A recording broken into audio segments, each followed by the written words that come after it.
بھائی یہ بتائیے گا کہ پچھلے 3 سال سے رجیم چینج کے بعد جو ہمارے ریاستی اداروں نے جس طرح ٹریننگ کی ہے، جبری گمشدگیاں بھی کی ہیں، لوگوں کو گھروں سے بھی اٹھایا ہے، شیلنگ بھی کی ہیں، ڈنڈے بھی مارے ہیں، سوٹے بھی، چار دیواری کا تقدس بھی پامال کی ہے، اب وہ بارڈر پہ لڑنے کے لیے واقعی میں تیار ہو گئے 3 سال ٹریننگ کرنے کے بعد؟ اپنوں سے تو لڑ رہے ہیں نا، یہی تو میں بھائی آپ کو کہہ رہی ہوں کہ جو اپنا اندر جس نے سختیاں گزاری ہوں تو وہ زندگی کے تھپیڑے کھانے سے اس کو کوئی ٹینشن نہیں ہوتی.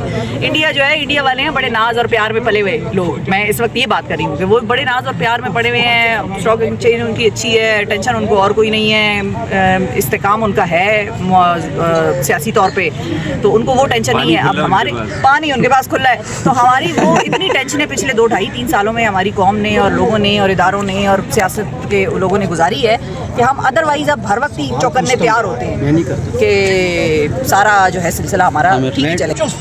علی زئی ان کے بھائی کو یہاں پہ قتل کر دیا گیا ہے، اس حوالے سے آپ کیا کہیں گے؟ پہلے تو یہ کہا جاتا تھا کہ صحافیوں کو گرفتار کیا گیا ہے یا صحافیوں کے ساتھ کیا گیا ہے، لیکن اب ان کے گھروں تک بھی یہ معاملات جا رہے ہیں، تو اس حوالے سے میں تو آپ کو یہی کہہ رہی ہوں کہ جس دن ارشد شریف کا ہوا تھا اس سے پہلے تک مجھے یہ یقین تھا کہ ایسا کچھ نہیں ہوگا. اب جب میں نے ارشد شریف کی وہ تصویر دیکھی تو آج بھی یقین کریں کہ میں رات کو کیونکہ وہ رات کا ٹائم تھا، 2:30-3 بجے کا ٹائم تھا جب ارشد کی یہ خبر آئی تھی اور ویریفائی نہیں ہو رہا تھا، تو لوگ جو تھے ان کے اپنے چینل پہ خبر یہ چل رہی تھی کہ ایک ایکسیڈنٹ ہوا ہے. اب آگے کی کہانی نہیں پتا، تو ہم نے ظاہر ہے ایئر وائز سب سے پہلے لگانا تھا، تو ایکسیڈنٹ ہوا ہے یہ بتا نہیں رہے تھے کہ مارا گیا وہ یا کسی مشکل حالات والے کا بھی ایک ایڈوانٹیج ہوتا ہے. وہ مشکل حالات میں اتنا زیادہ رہا ہوتا ہے کہ وہ کسی نہ کسی طرح کھڑا ہو ہی جاتا ہے. جو ہمیشہ سے ہی بہت ناز و پال پیار میں پلا ہو تو اس کو پھر سمجھ نہیں آتی جب زندگی کے تھپیڑے اس کو لگتے ہیں. تو ہم اس طرح سے تو تیار ہیں، ہم ویسے تیار ہیں، لیکن ہاں یہ بات بھی آپ کی صحیح ہے کہ دیکھیں ہمارے جوان، ہمارے بہت ساری چیزیں، وہ اکثر یہ بات ہوتی ہے نا کہ اسٹیبلشمنٹ کا یہ فیصلہ، اسٹیبلشمنٹ کا فیصلہ. ایک عام جوان، میں ہمیشہ یہ کہتی ہوں، ہم نے تو خیبر پختونخوا میں دیکھا ہے نا، ہم نے تو یہ دیکھا ہے کہ وہ 16 سال کا لڑکا، 18 سال کے لڑکے، لیفٹیننٹ اور کیپٹنز اور یہ سارے سخت ہارڈ ایریاز میں جا کے جب ان کی ڈیوٹیاں لگتی ہیں، ہم ان کو اگر کبھی گزرتے ہوئے دیکھیں تو ہمارا دل کرتا ہے کہ یار اس کو دعا بندہ دیں کہ اللہ اس کی حفاظت کرے.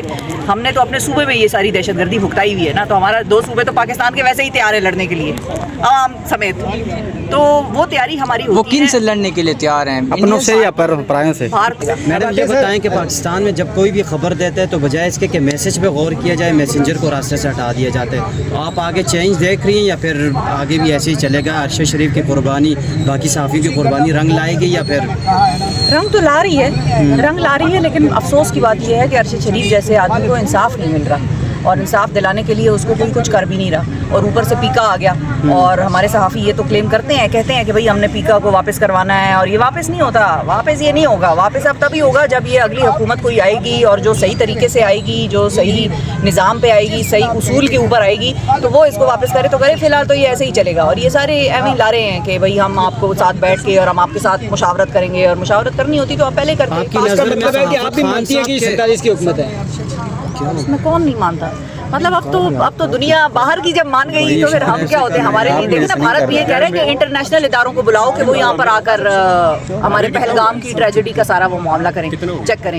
تو وہ بھارت میں جب یہ آواز لگ رہی ہے کہ انٹرنیشنل میڈیا کو بلاؤ، تو پھر ہم بھی اتنا ریلائی تو کریں گے انٹرنیشنل میڈیا پہ کہ آپ سارا سلسلہ جو ہے وہ ان کی رپورٹنگ پہ آپ ریلائی کر سکتے ہیں. بالکل. جیسے آج ایک بڑا واقعہ ہو گیا ہے کہ باہر بیٹھے ہوئے علی جا ان کے بھائی کو وہ کر دیا گیا، کون سی نے گولی ماری یا جو بھی کیا، تو جس طرح سے وہ اپنا چینل ان کا رپورٹ کر رہا تھا، تو مجھے احساس یہ ہوا کہ جس قوم کے لیے آواز اٹھاتے ہوئے، ہاں یہ ضرور ہے، میں قوم کو اس چیز کی داد ضرور دوں گی کہ ارشد کو جس طرح سے انہوں نے رخصت کیا اور جو وہ جنازے پہ آئے اور اس کو ایک کہتے ہیں نا تاج پہنا کے، تو وہ تو عوام پہنچی تھی نا، عوام پہنچی تھی، لیکن ارشد بھی عوام. یہی تو میں کہہ رہی ہوں کہ ارشد جب آپ کسی کے لیے بات کرتے ہیں تو اگلے کا کہ دل میں آپ کی بات اترے، بات وہ ہوتی ہے نا کہ آپ دل میں اتر جائے. تو ارشد کی باتیں عوام کے دل میں اتر رہی تھی تبھی تو آئے تھے، ورنہ کسی اور کے لیے آ جائیں نا. مطلب بہت سارے لوگ اور بھی ماضی میں بھی اٹھائے گئے، لیکن اس وقت عوام کا رد عمل بھی ڈیفرنٹ ہوتا تھا، میڈیا کا رد عمل بھی ڈیفرنٹ ہوتا تھا، اور سیاستدانوں کا رد عمل بھی ڈیفرنٹ ہوتا تھا. اب بہت ساری چیزیں اوور دا ٹائم چینج ہوئی ہیں، اور ارشد کے حوالے سے میرا یہی ہے کہ بھئی اگر اس جیسے آدمی کو پاکستان جیسی ریاست انصاف نہیں دے سکتی تو یہ بہت بڑا سوال نشان ہے. یہ آج تو سمجھ نہیں آ رہی. چپ ہیں جو صحافی ہیں بڑے بڑے جن کے نام ہیں، وہ بھی تو ارشد شریف صاحب کے حوالے سے کچھ نہیں بول رہے. عدالت ہی چپ ہے، عدالت یہ وہی عدالت ہے جس کو ارشد نے لیٹر بھی لکھے تھے کہ میری جان کو خطرہ ہے. وہ عدالت کو لکھے تھے, میرا خیال ہے پریزیڈنٹ علی ان کو لکھے تھے. تو جب وہ سارے چپ تھے, جب وہ بتا رہا تھا کہ بھائی میری جان کو خطرہ ہے, پھر بھی لوگ کہتے ہیں نہیں وہ تو ایسے ہی چلا گیا اور ایسے ہی چلا گیا اور کینیا چلا گیا. بھائی وہ آپ کے ملک سے کہہ کر گیا ہے کہ میری جان کو خطرہ ہے.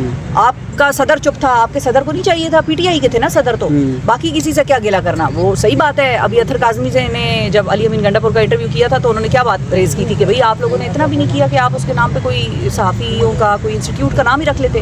تو پھر ان کو خیال آیا نہیں واہ واہ بھائی یہ تو زبردست ہے, میں ابھی اعلان کرتا ہوں. تو وہ تو بات ٹھیک ہے, لیکن آپ کے پی ٹی آئی کا صدر تھا اس وقت جس کی حکومت کے لیے وہ سب سے زیادہ بول رہا تھا, جس کی جمہوریت کے لیے اور جمہوری حق کے لیے وہ سب سے زیادہ بول رہا تھا. آپ نے کیا کیا؟ تو ہر جگہ کوئی نہ کوئی اوپر نیچے خاموشی یہ سارا سلسلہ چلتا ہے. لیکن بہت ساری چیزیں عوام کے حد تک پتہ چل گئی ہیں لوگوں کو. بہت نقصان کے بعد بہت فائدے بھی ہوئے.